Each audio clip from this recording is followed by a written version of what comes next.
Yes, a very good Saturday afternoon to you from As the Man Says, a Noma-based internet radio station which has been set up in memory of the late Stephen McKenna. To start today's show, I am delighted to have with me a Noma actor and writer widely known, Bean McCarthy. Bean will read excerpts from the first As the Man Says column, which appeared in the Ulster Herald on the 21st of September 1968. Then we have a feature, Recollections of Gallowshill, featuring Stephen himself, Jean Ray, Ted McCrory, Roddy Hackett, Tony McCrory, Brian Call, Tom Sweeney, John Taggart, Jim Sharkey, Pat Chesters, Anne and up in a call, and last but by no means least, Ray Moore, who will be recalling their days in Gallowshill. To finish the second show, we have Stephen singing a song what he wrote himself, The Ballad of Gallowshill. On with the show. You're very welcome, Brian. Thank you very much, Eugene, for inviting me. It's actually, I should address you as Bean. You like Bean better, isn't it? Well, it's just I've been known as Bean all my life, and I use it as a stage name, really. Yeah. So that's what I use. You had great success with the Chronicles of Elvis McGonigal. I was talking about it to a man yesterday in Oma, and he laughed himself silly. Yeah, it was great crack. It was an idea that I had in my head growing up as a wee boy in Stroll Park with 5 older brothers, and sometimes I was up late enough to see them coming home from a night out, and they would put on mad music and dance and drink and just have great crack, and I loved it. And I based the play on the fact that my eldest brother Jim was a huge Elvis fan, so we put the two together and wrote the Chronicles of Elvis McGonigal. I was greatly honoured to be asked to play the part of Father whoever he was. I can't remember the priest either. And, but you added some great stuff to that, Eugene. The priest himself, as Mrs. McGonigal is storming out of the room. The priest follows her with his eyes, and you're a fine figure of a woman, Mrs. McGonigal. Which was not in the script that Eugene added it himself. An act of genius, I'd say. So anyway, putting you on the spot here, Bean.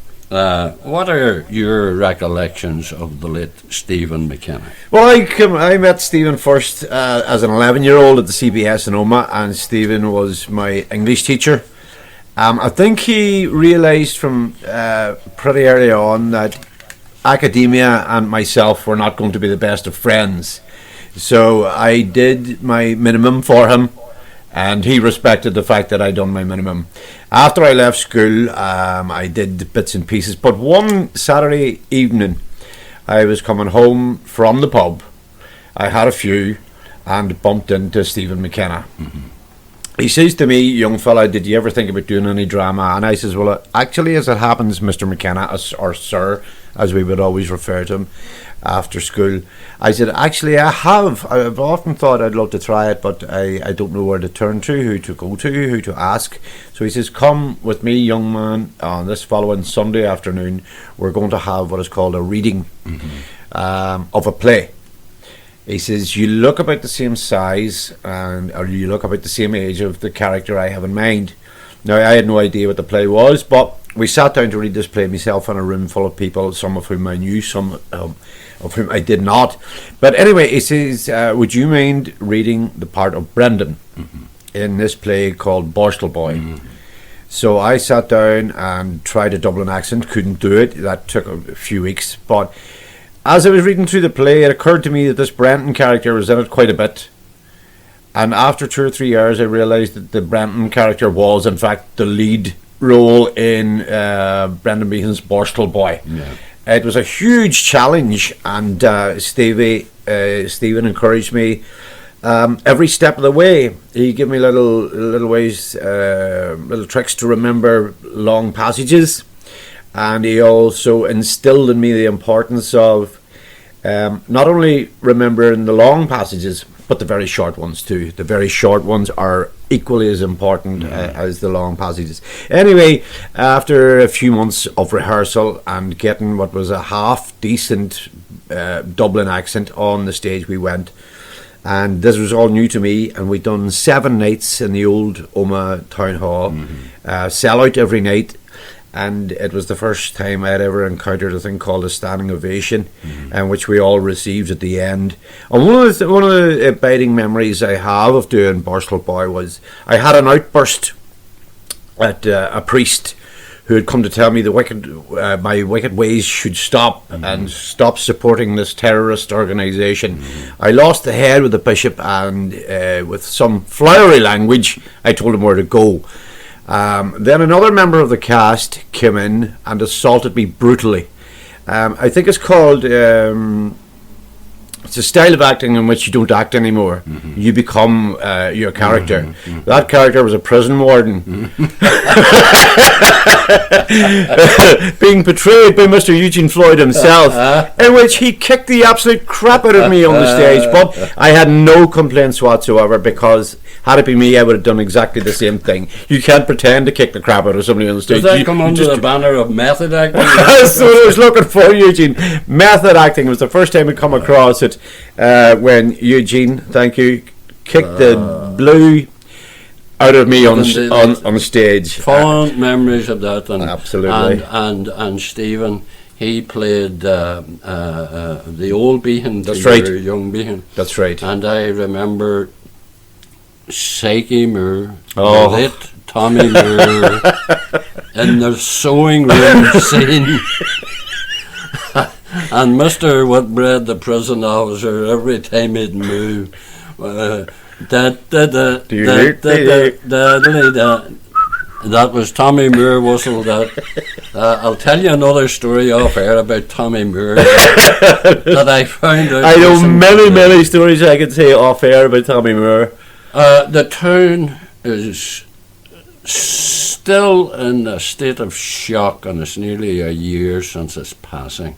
Was it nearly a year? April, it was Easter Monday. Oh, Lord. And I talked to a lady, and she is still stunned by it's as if the spirit of him is all over the town. Yeah. We're never going to hear, except through this wee radio show, we're not going to hear his what's the word? Wit. Tones and what? Yeah, again, sharp wit and stories he could tell, and the experiences of travelling all over the world, down to teaching young hoods like me, to trying to teach young hoods like me and many like me throughout the years. But if I could say this, during his teaching years at the Brothers, he was always very fondly regarded.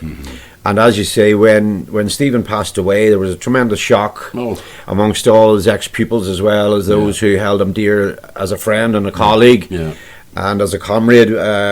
My brother Michael was educated by Stevie as well, and we both rang each other when we heard the news, and were both shocked and stunned by it. He was Mr. Omagh. In many ways. Right. I mean, if you wanted to know something about Omagh, you would go to Stephen McKenna. That's right. He was the guy to go to. In fact, I phoned him quite a few times, not only to find out little bits and pieces about drama, but also he would help me with things like job applications, or he would write a reference for me for different things. So he wasn't just an ex-teacher.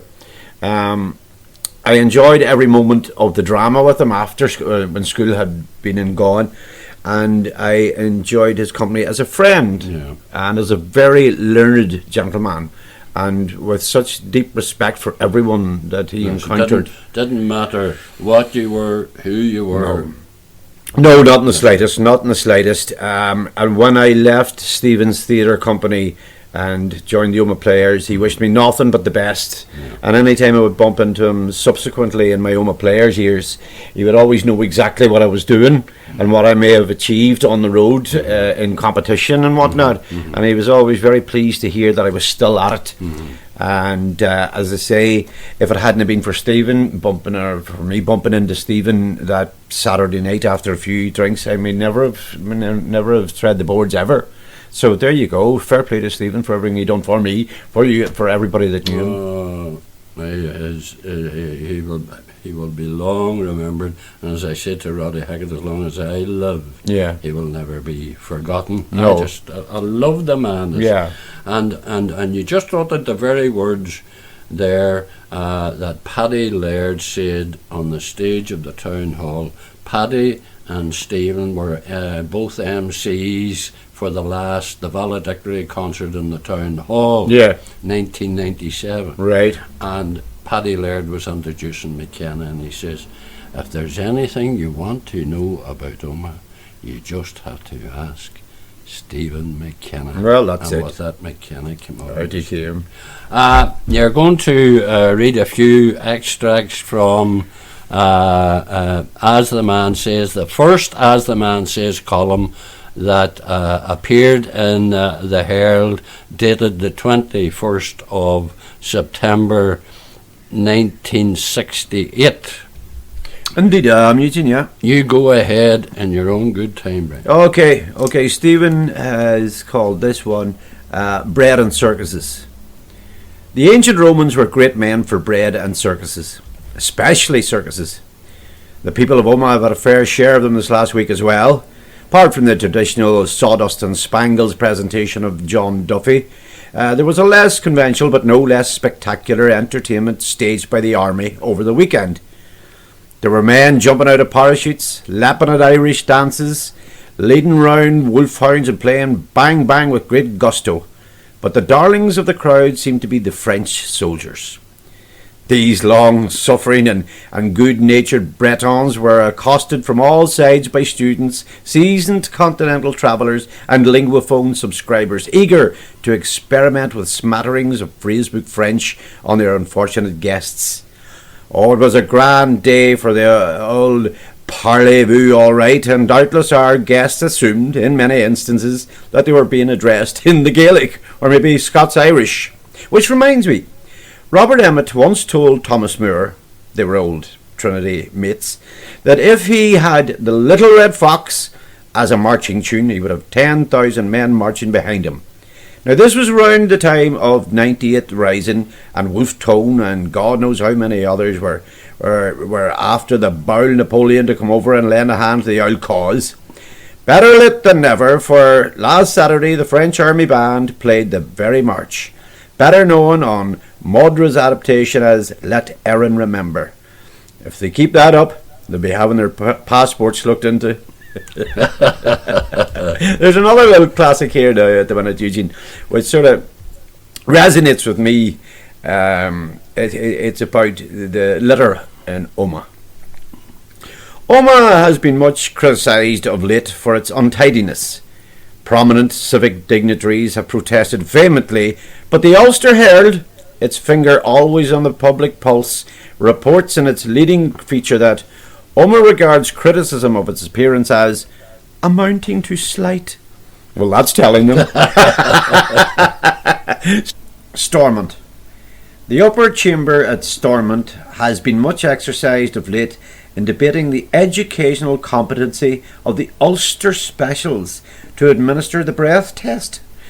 One of the Patri's conscriptee, resenting any criticism of the aforesaid erudite gendarmerie as a bigoted outburst, proclaimed that the force was well educated as anybody else because very little of their time was devoted to religious instruction.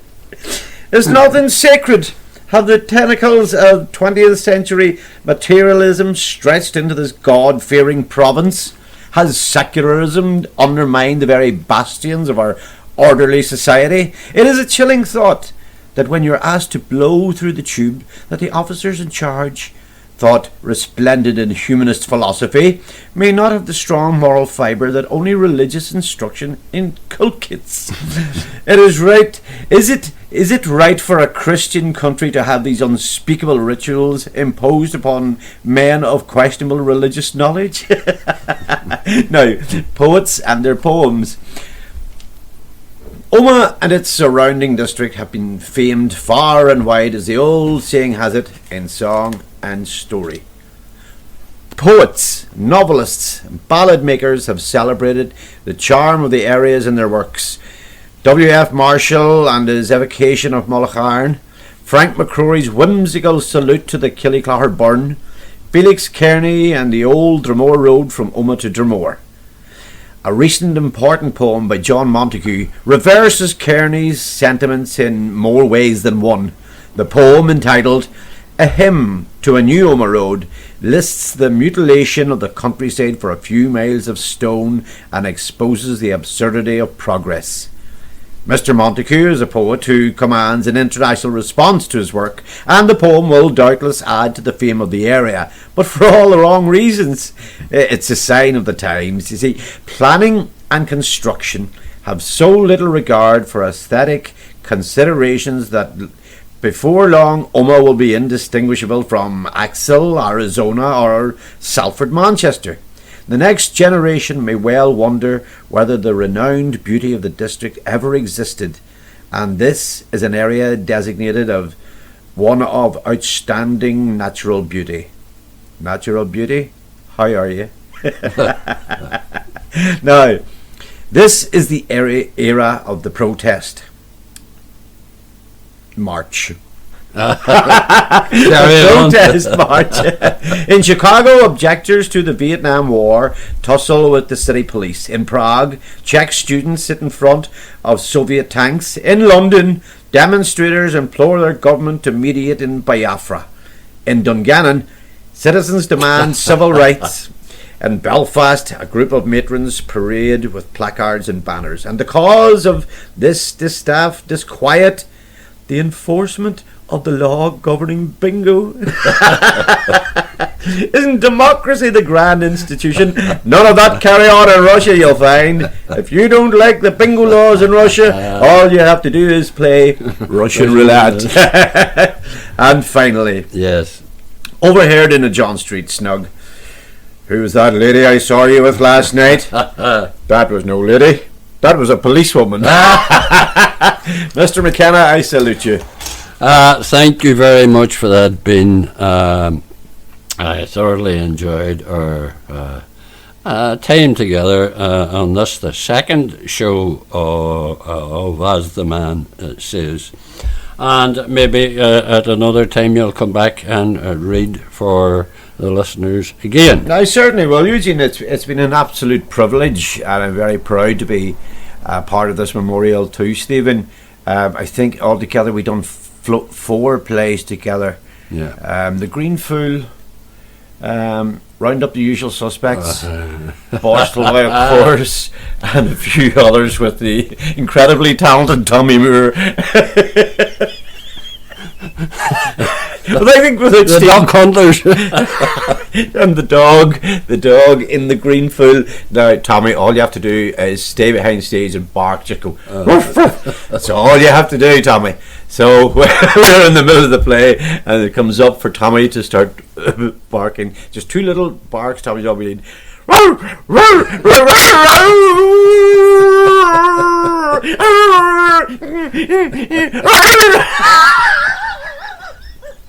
And Stephen looking from the other side of the stage as if to say, please stop it. Somebody stop this, man. Oh, it's been a treat, Eugene. Thank you very much. Again, thank you very much, Ben. And as I say, I'd be delighted if you can come back at another time. Well, I hope you enjoyed Ben McCarthy there. The next part of our show is an interview with a number of people that took place 17 years ago in the Weigh-In Bar in Omagh. We joined Ted McCrory as he tells us about a skiffle group of which he was a member, went to Enniskillen, and to this day he was never paid for it. Once upon a time, I was working in Enniskillen, and the skiffle group came up to play in the town hall in Enniskillen, and they were without a bass player. No, a washboard player. Washboard player. Yeah, I remember. So I volunteered to step in as a washboard player, and I did step in. There was not much difference between a bass and a washboard, and I played the washboard. and I was not paid for it that night, and these boys, the rest of the professionals in the band, were very upset about it. And, very upset about it. And you're not getting paid for it, it was good crack. It was good. There was a TTS space station after We went to TTS space after that. We all went to the big time after that. Oh, who was that? Sean McKinney. Sean McKinney, who's not here at the moment. That's right. And Sean McKinney played the T-chest. That's right. Yeah. Which was a T-chest with a broom handle on it and one string. That's right. And the noise of it was... That they did Petty Cinema stages or... We did indeed. It was popular at the time. Popular at the time. The Dusters Skiffle group, I think. The Dusters, yeah. I don't know why. Don't ask me. I don't know why. But the halcyon days, very enjoyable. Very enjoyable. Very enjoyable. Yeah. Well, Jean, you are at present an officer of the Gallowshill Tenants Association. That is correct. And before things were formalised, there was a certain community spirit about Gallowshill. As far as I'm concerned, there's always been a community spirit in Gallowshill. Yeah. I'm living there over 50 years, almost 50 years, not over 50 years, but almost 50 years. And during that time, I can safely say I have no enemies on the hill. And I have lots of good friends. If I need anything, lift the phone, call on them, and they're always there to support me and do anything they can to help me. And recently, they had a scheme going whereby we all got forms to fill in and tell about all the things that were bothering us on the hill and what our circumstances were. And the result of it for me was that I had a security system installed, an intruder alarm system, a panic button on my door, a new smoke alarm. I get a morning call each morning to check that I'm okay, all thanks to Gallowshill housing community. And that what he called, Jean, did not tell you something about the present day? I mean, I know in my day in the hill, you could have left your door open, you could have went outside, talked to your neighbours and all the rest. What are you getting nowadays? Many alarms have you got? I have an intruder alarm, I have a panic alarm on my door, and I have a smoke alarm, and the morning call is just to check that I'm okay. Yeah, but those are needy things for those are needy people things. nowadays. The main reason for getting those was I had a bogus caller, and my house had been broken into twice. Right.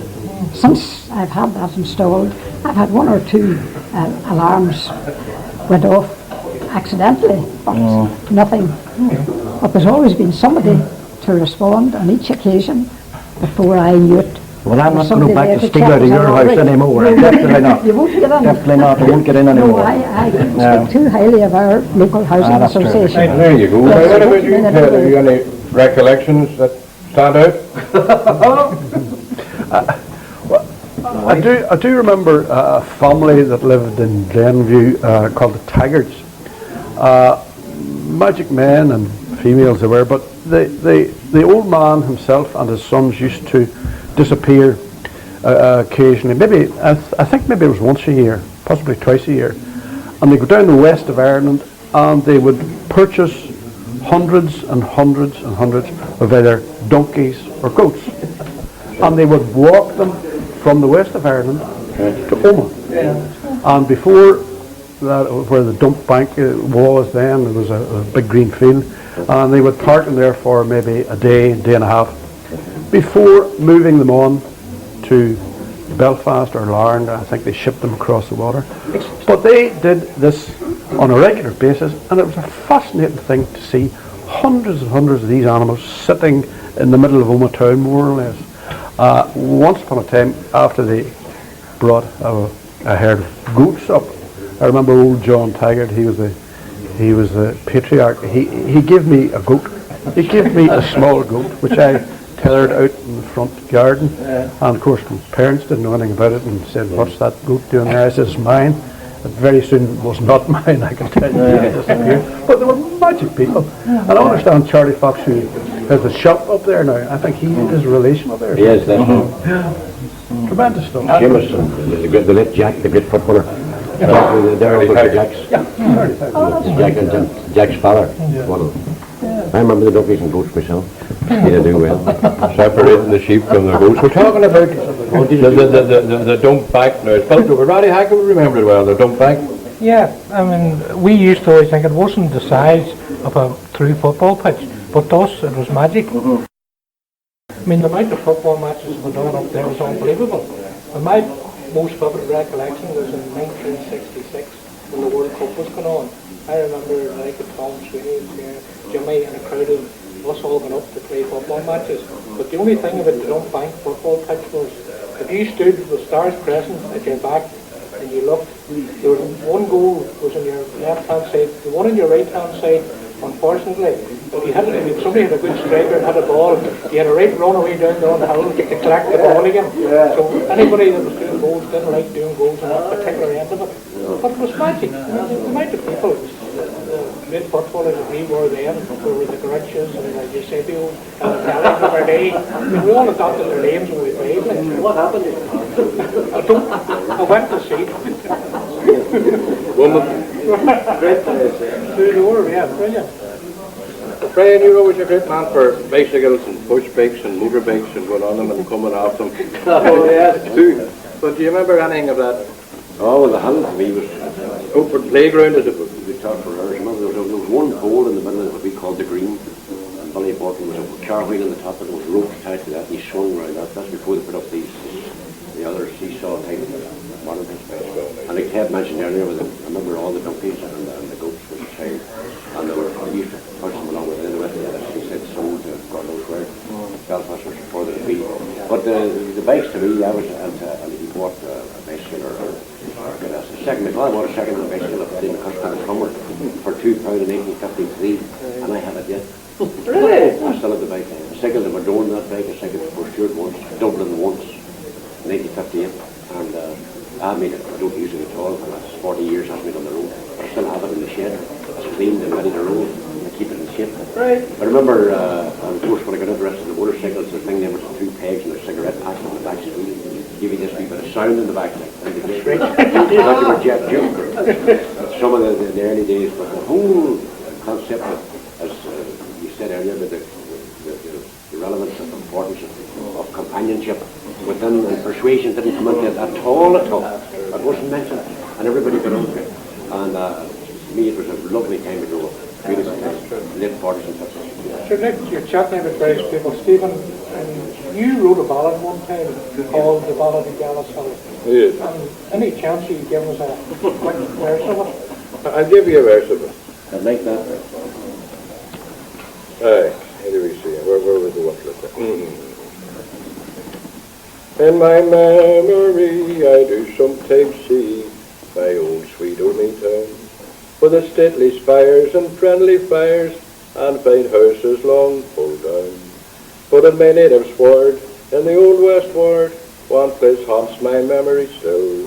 'Tis my yellow brick home, and the honeycomb that's known as Gallowshill. And it ends up then, we're talking about what you were talking about earlier, and when you went away from your home each day, you'd no need to lock your door. For the truth is real, there was nothing to steal in those bygone days of yore. So give me a jar in some dark bar, till my eyes with tears do fill, and I'll call to mind all I left behind in the home in Gallowshill.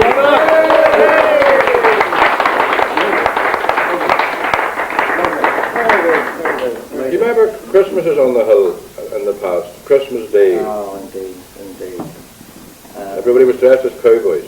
Yeah, I don't know. Well, they were cowboys. Well, we were cowboys, but that's what seems like One significant Christmas dress ball up. of me stands out as, like that. Bertie Gillian, I got a pencil case and I got a book. In 1951, I got out, went to church and come back, and Bertie Gillian had a bicycle.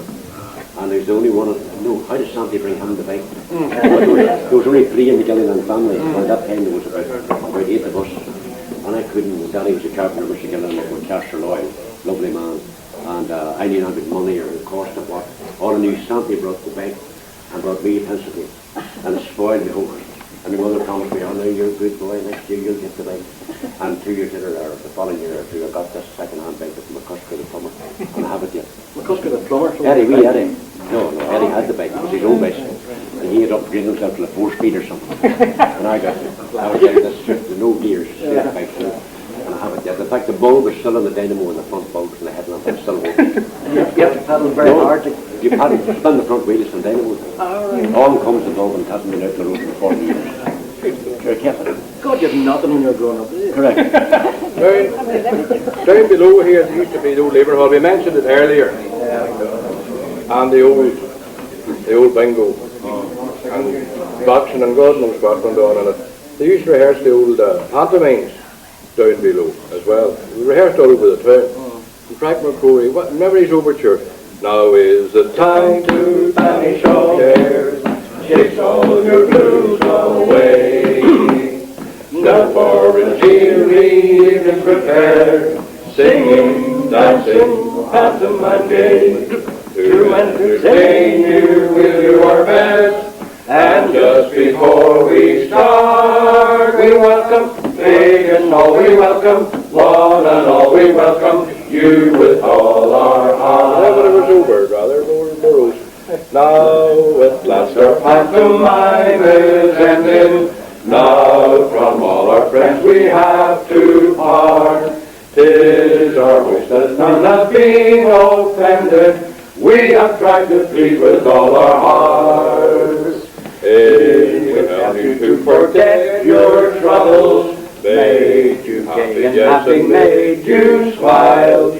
We'll be happy, yes, and more than double, that we've helped to cheer you for a while. Soon the final curtain will be falling, soon from all our friends we have to part. As we leave for home you'll hear us calling, God bless you all. Good night. Good night. Good night. God bless you all. Good. Now from Ballyshannon to sweet Dungannon, and from Cullyhanna to old Ardbow, I have roamed and rambled, I've caroused and gambled, where songs did thunder and whisky flowed. And blithe and airy, I have tramped through Derry, I and Port of Ferry in the county down. But with all my raking and my undertaking, my heart was aching for sweet Omie Town.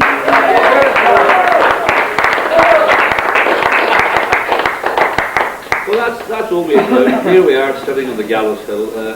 Omie Town, the hill, when I was young, we thought Omie Town was the hill. Nowhere else existed as far as I was concerned. And one thing I think the hill was very famous for, we produced a lot of very fine musicians, as some did who were gathered here.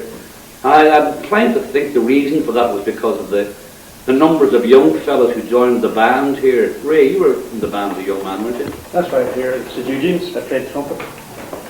That was my first introduction into music. So, how old were you then? I was 10. Wow. And all your schoolmates would have joined the band as well? That's right, quite a lot of them, yeah. Leo and Pat. Aye. And then because of the Eugene's band here, I think all the show bands in the area, the polka dots, the Flatter Men, the Melody Aces, all got a very good brass section. Oh, that's it, yeah. Out of the band here. And in fact, where we're sitting right now, the old rehearsal hall with the band used to practice, remember? And your uncle Frank McCrory, he would have ran the band here for a long time, wouldn't he, as well? Wonderful musician. A good writer of songs as well. Wonderful man, yeah. And I tell you as well here that Anne and Dumpney here are sisters of Brian Call and nieces, the great Benedict Kiley. So they have a great claim to fame. Ray, you also played in the Platterman, didn't you? That's for right. a long time. For a long time, 18 years. And when did that band start? That band started around about 1958. You were very young then. I was 2. Started young. And how did it start? Well, the way I came into it was Brendan O'Donnell approached me on a Sunday afternoon down in Baps, which is a famous cafe down there. He said, "Do you want to play on my band?" I said, "I want to play." And he says, "Play the trumpet." So that was it. Wednesday night down to his house and taught me a couple of tunes, and that was it. We met. And where would you have gone to? Would you travel very far? Travelled down to County Leitrim. Your first gig? Cleanaville was one of our first. And Doherty's Hall and Drumshambo. Right. and the bottom of Romance and Glenfarne, yeah. And you would have been at school at the time, wouldn't you? Of course I was, yeah. I was in school. And how did you combine going to school and playing with the band? Well, I slept at school. And all the other lads in the band were the same age. All the other lads in the band were the same age as you. They were all young. I was one of the younger ones. There's one younger than me who's in the band. It's Artie McGlynn. Artie McGlynn, yeah. Oh, yeah. Artie's about a year and a half younger than me. World famous guitar player, the best acoustic guitar player in the world, Yeah. and in this town as well. So we started together, and just saying there, we'd fallen asleep. I fell asleep in school one day, and Brother Nagel let me sleep on. I woke up about 5 o'clock that evening, and the place was in darkness, which was the middle of the night. I didn't know where I was when I woke up. Right. So how many boys were in the band that time? 8. All local fellas? All local guys, yeah. And most of them from the hill? But quite a lot of them from the hill. And then there was Frankie McBride, the polka dots as well, in the hill. Frankie was from New Brighton Terrace up here. And all the boys in his band. And Brian would have sang in that band as well, wouldn't he? He did, yeah. Brian started in that band. Brian started the polka dots, Yeah. and then moved to the Platter Men. That's right. And I think there were 3 singers at one stage in that band. There was Brian and Frankie and a boy called Donald McLennan. That's right. It was Donald And McLennan. Donald was now living in Canada. And they called it, no, sorry, not Jerry, Jerry. But he lived for, I suppose, 30 years in Canada. He did, yeah. And they were one of the only bands with 3 lead singers. I remember that. John, you're also a very fine performer around there and very, very well known. Tell us about your start, John. Well, I had a fair choice now from the big sale who made here. Sean Hamilton, Brian Cole, Frank McBride. I was schooled well. You were. I also have a very abiding memory of you, John. You had a shed outside your house, and you used to run these hops in the shed. Remember that, do you? We were trying to raise money. We were trying to raise money for a soccer team called the Hill United, and you ran these hops. But then one time, I think you pulled a real con job here. I had a brother, Terry, and his nickname was Mouse.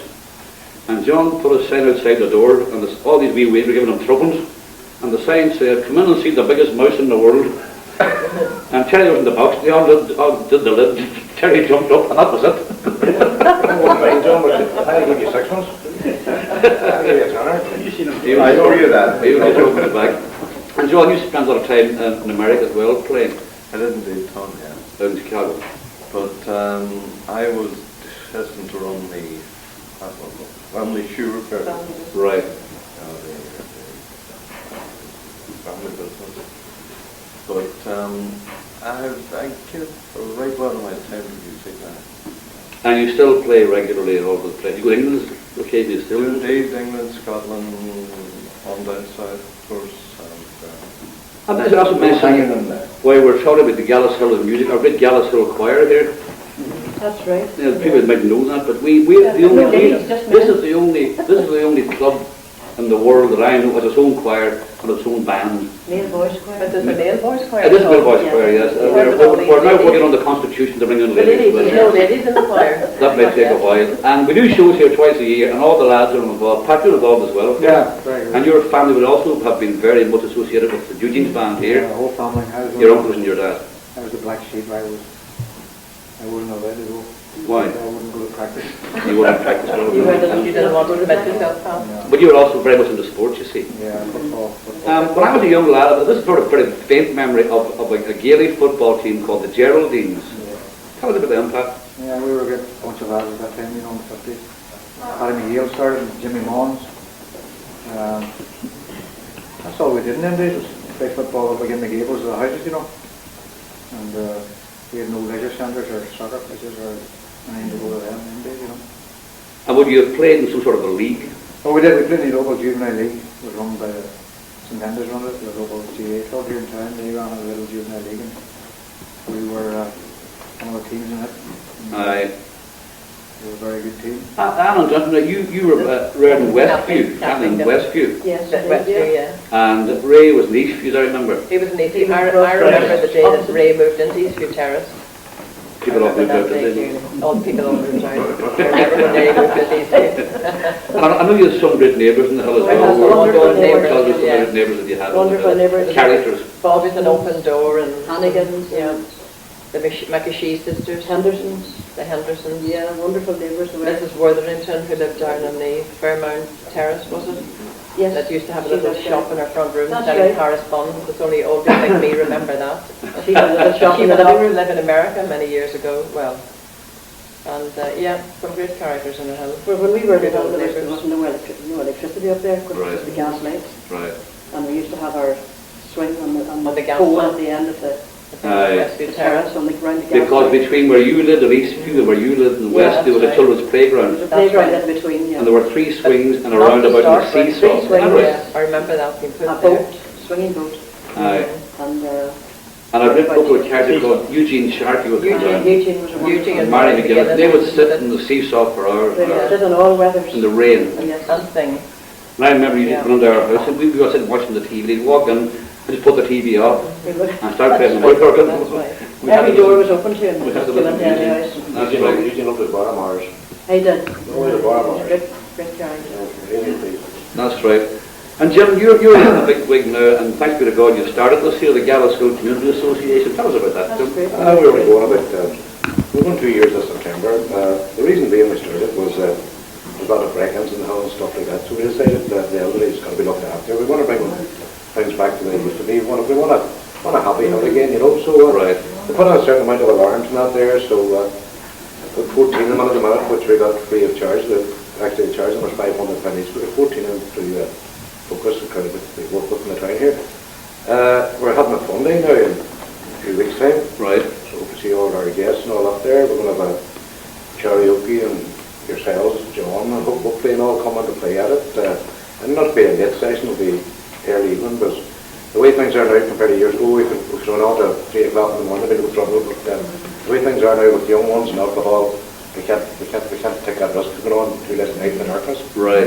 We have that fancy dress parade and that, and we hope to rerun that race that was in the newspaper a while back. So, Pat was one of the runners and Paddy McKay, so we just want to see who did win the race. You know. We're going to try that as well. And is the Community Association very widely supported in the It is very well supported, yes. With a few wee things going on with petitions on it, with an application that up with the PAM applications, anybody needs help, they help them out, you know, and thank God we've got I would say about 80% package. You know, there's a lot of old people who don't want to open the doors anymore for people around the farm and that, so we have to go in during the day. If there's suspicious characters now with neighbourhood, kind of started a neighbourhood watch scheme. Suspicious characters go out now, bring the police right in. Don't be afraid to ring them once we keep telling the people and hope now they're at it, you know, so. It's unfortunate that it's all swung right. Yeah. We were there, every door was open. Every door was open, that's right. Do you Every door was remember open some from Patrick Street and we half break doors of and day all on that? some And I think Stevie had in his song, The Battle of Gallowshill, captures it very well, where he says, the door was open at night because there was nothing there to steal, you know, there was nothing there.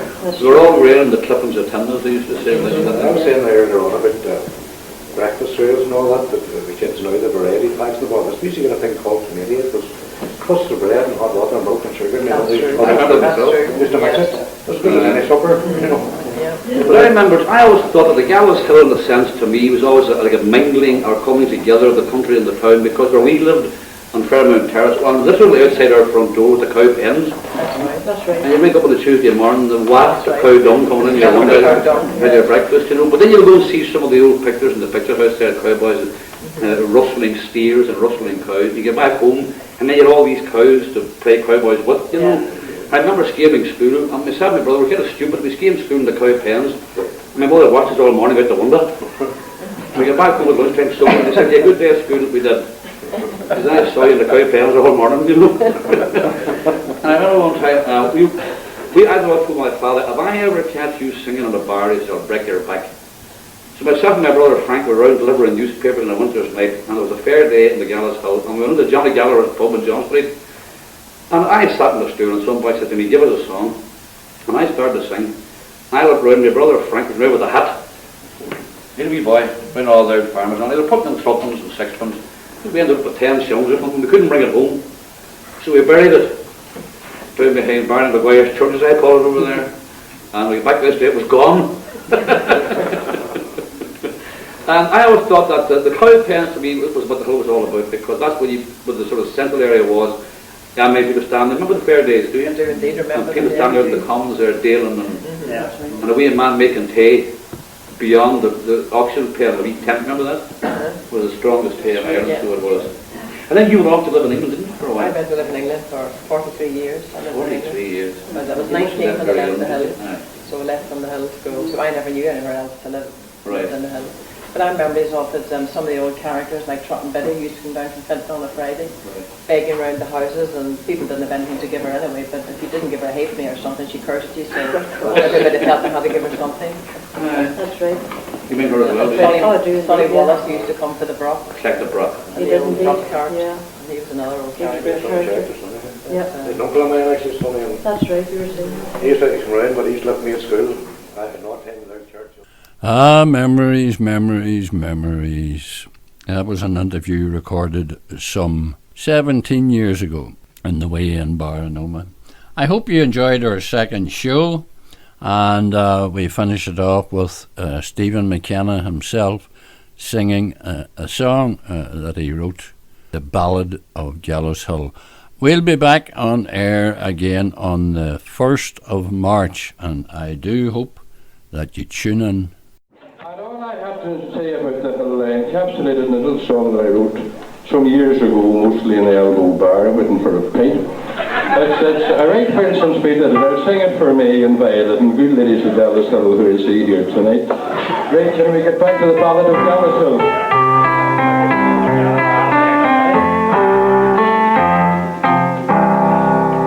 In my reverie, I do oftentimes see my own dear only town, with its friendly fires and stately spires and grand houses long around. But in my native sward, in the old west ward, one place haunts my memory still.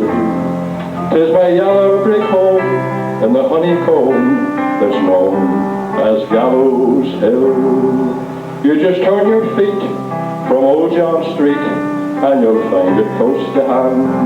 Or you cross the street from the convent gate to the Fairmount Road so grand. There on the crown at Old Tin Town, beside the foundry mill, fine houses stand in rows so grand on the crest of Gallowshill.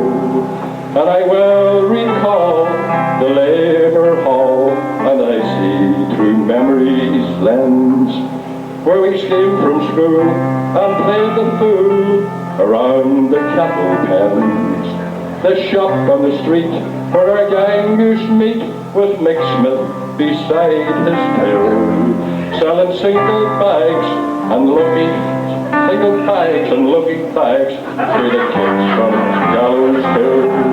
And we used to roll the fields and groves beyond the railway line. On a summer's day, our games we'd play on the hockey pitch so fine. And on that song we would applaud when Kevlin won 3-0. Oh, the sound of our cheers would bust the ears of the folks on Gallowshill. Aye, in every Lent, an Easter tent was each schoolboy's one desire. From our tin sheds and our bedsteads around a crackling fire, we wore our duds and roasted spuds and worked them with a will. Made tea in a pan or an out-of-tin can in the fields of Gallowshill. I and all the hearts played dice and cards and pitch and toss up Heyman's back. And around the bins come played outs and ins and corners and jack-jack. On a winter's day, to slide or sleigh down Patrick Street was a drill, or to climb the bank that used to flank the slopes of Gallowshill. And his wares were cried by Robert McBride when apples were in crop. Footballs were sold on the Kelvin Road in Charlie Fisher's shoemaker's shop. The livestock marked Joe Quigley's cart and the cooks collecting swill. And tobacco was chawed when horses were shod on the forge in Gallowshill. And when you went away from your home each day, you don't need to lock your door. For the truth was real, there was nothing to steal in those bygone days of yore. So get me a jar in some dark bar till my eyes with tears do fill, and I'll call behind to mind all I left behind with my friends on Gallowshill.